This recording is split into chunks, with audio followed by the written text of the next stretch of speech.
Hi, you're listening today to some exciting stories, so sit back and enjoy.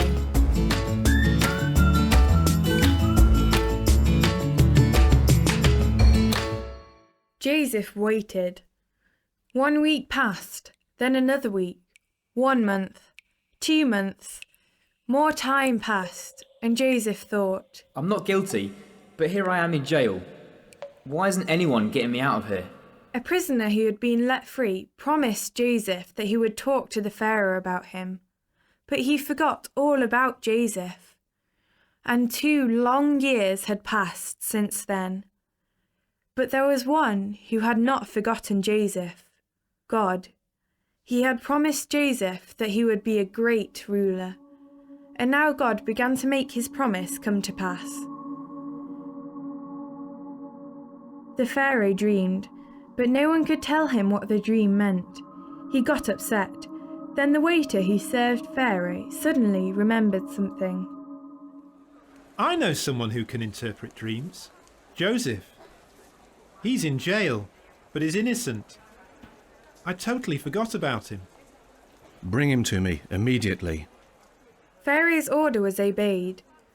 Joseph came before the ruler of Egypt and bowed before him. I heard that you can interpret dreams. Mighty Pharaoh, I can't do this, but God can. I dreamed that I was standing by the river Nile. 7 fat cows came up out of the water, but were eaten by 7 thin cows. Then I dreamed about 7 plump ears of grain that were swallowed up by 7 thin ears of grain. What does this mean? Can you tell me?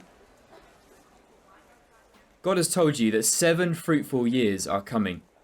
A great harvest will come to Egypt. But then 7 years of famine will follow. Nothing will grow. This will certainly come to pass. The best thing to do is to find a wise man who can gather the grain in the years of plenty, so that the people won't starve in the 7 years of famine. This idea convinced Pharaoh. Joseph, you are this man. God is with you. I name you as my assistant. Everyone in Egypt must obey you. That's how Joseph became the second most powerful man in the land. He could hardly believe it. God had not forgotten him, even if it sometimes looked that way. His brothers hated him. He was sold as a slave and then was thrown into prison, though he was innocent.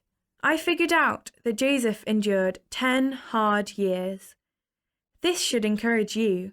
God doesn't forget anyone, not even you. Believe in him and trust him with your life. You'll be amazed at what God did through Joseph. That's why you should make sure to listen to the next drama. This is Ellen saying goodbye until the next time. If you want to get in touch, send an email to alleyn@cefbritain.org. That's ALLEYN@cefbritain.org.